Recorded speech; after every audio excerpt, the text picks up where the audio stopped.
Stay with us, this gets deeper. Did you know a queen once waged a 40-year war against European colonizers in Africa? Her name was Nzinga, and her story is one of resilience, strategic brilliance, and unwavering defiance. But why has she been largely forgotten by mainstream history? We journey back to 17th century Angola, a land caught in the brutal grip of the Portuguese slave trade, to uncover the extraordinary life of this warrior queen. Nzinga was not born to rule. Her brother, Ngolambandi, held the throne of Ndongo, a kingdom constantly under threat from the Portuguese. But Nzinga possessed a sharp intellect and a strong will, qualities that quickly made her an indispensable advisor to her brother. The Portuguese, hungry for slaves and resources, employed ruthless tactics, exploiting rivalries and inciting violence.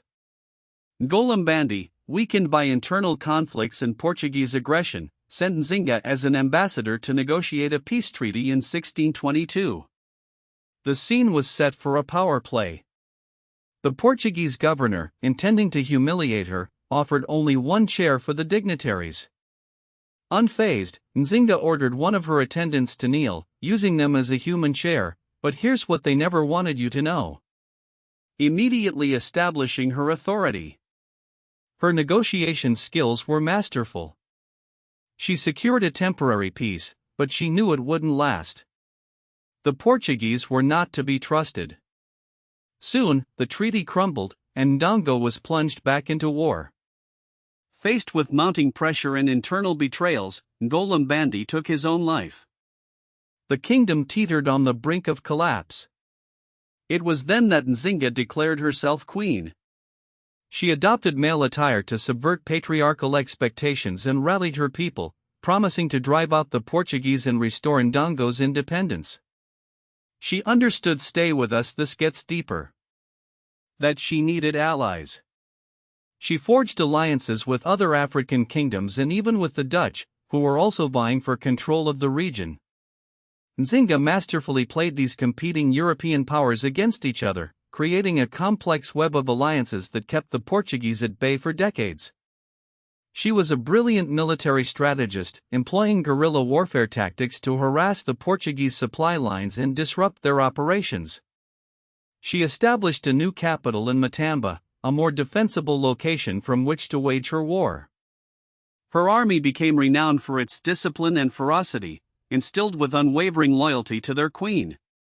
But Nzinga was more than just a warrior. She was also a shrewd diplomat, constantly seeking new alliances and negotiating truces when necessary.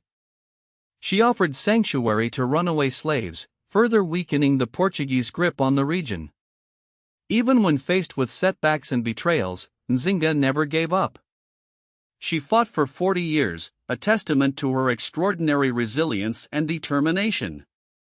Finally, in 1657, a peace treaty was signed recognizing Nzinga as the Queen of Ndongo and Matamba.